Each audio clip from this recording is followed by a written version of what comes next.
the immorality of Uhuru Kenyatta and his Jubilee Party must be brought to fore. They deliberately ran sister against brother. When we had a by-election in Banissa, UDA was presented with a candidate who was a cousin to the brother of the deceased.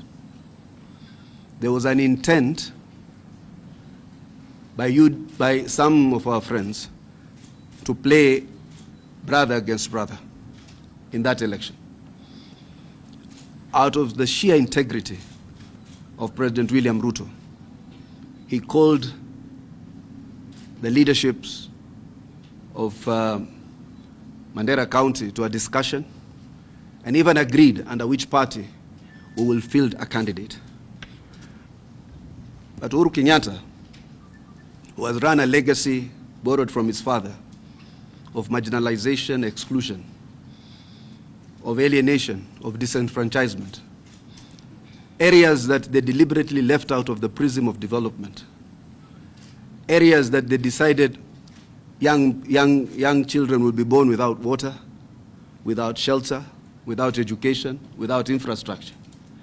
A legacy he continued even in his own presidency.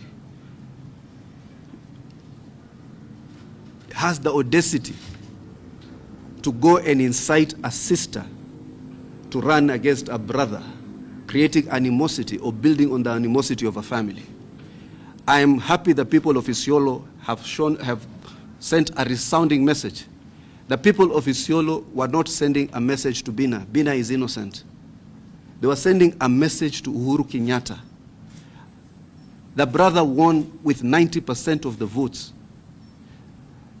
At least in your retirement, exercise some level of decorum and humility.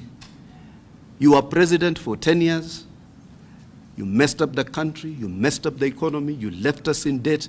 You did not visit these marginal areas. You take a young woman, put her against her brother to create discord, and then even ignore her after that when you realize you are losing. This Uhuru Kenyatta is today the patron of this opposition, the face of facade, a patron who is bent on preserving that status quo that we are talking about. So, and I'm cautioning areas that have been historically marginalized. Be wary. That's why you find in our areas, sisi tushaamua ni 2-term. Nenda Northern Kenya, coast, it's only one young man, Anajicha Jicho something. He's the only leader. In that whole area, shows you every marketplace has at least one madman. The whole area of Northern Kenya and coast is tucked in under a 2-term presidency. It's tucked in under a government that has offered them dignity and representation. Only one person, who Wamunyoro has confessed in his social media, he has trained and mentored. What do you expect of a mentor, a mentee of Wamunyoro? By everybody, from Lamu to Kiunga, from Kiunga to everywhere, to North Ho, to Lokichogio, we are boldly behind William Ruto, the UDA party, and a transformative leadership. And you know, one day I told you, hii chama, hata kama kuna gazeti moja mbili hapa, you run headlines of malice.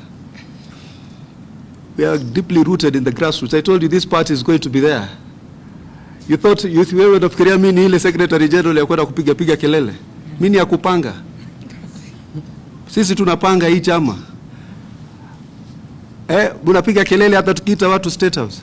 In fact, hata nime request president kama SG anaweza pata kiti State House. Mnaona ile bendera ya yellow iko na wheelbarrow ndani, presidential standards. Haishuki. Hata bendera nyingine zikishuka hiyo haishuki.